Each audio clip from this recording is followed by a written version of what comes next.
ఒక అడవిలో జింక, కాకి, ఎలుక, తాబేలు ఉండేవి.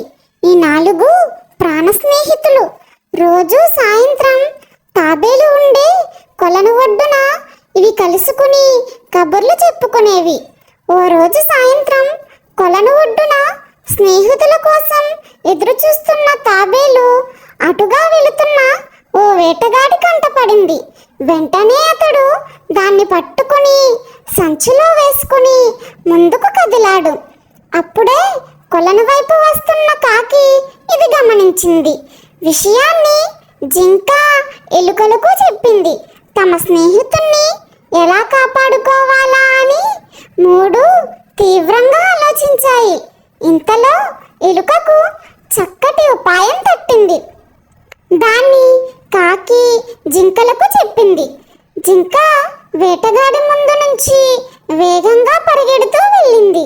కొంత దూరం వెళ్ళాక వేటగాడు వెళ్ళే దారిలో చనిపోయినట్లు పడుకుంది. కాకి దాని మీద వాలి కళ్ళు పొడుచుకుని తింటున్నట్లు నటించింది. అది చూసి ఈరోజు జింక మాంసం దొరికిందని వేటగాడు సంబరపడిపోయాడు. తాబేలున్న సంచిని భుజం మీద నుంచి కింద పెట్టి జింకను ఈడ్చుకుపోవడానికి నార కోసం వెతకసాగాడు. ఇదే సరైన సమయమని భావించిన ఎలుక తాబేలు ఉన్న సంచిని కొరికేసింది. దాంతో తాబేలు బయటపడి దగ్గరలోని పొదల్లోకి వెళ్ళిపోయింది. జింక మీద కూర్చుని ఇదంతా గమనించిన కాకి వెంటనే కావు కావుమంటూ ఎగిరిపోయింది. తమ ఉపాయం ఫలించి తాబేలు తప్పించుకుందన్న విషయం అర్థం చేసుకున్న జింక వెంటనే లేచి పారిపోయింది.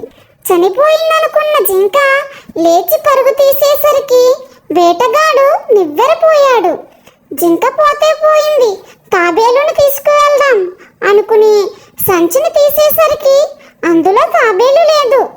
దొరికిన దాంతో తృప్తి పడక అత్యాశకు పోయానే అని వేటగాడు పశ్చాత్తాపడ్డాడు. ఎలాగైతేనేం తమ మిత్రుణ్ణి కాపాడుకోగలిగామని కాకి, జింక, ఎలుక సంతోషించాయి. Subscribe, like. Thanks for watching.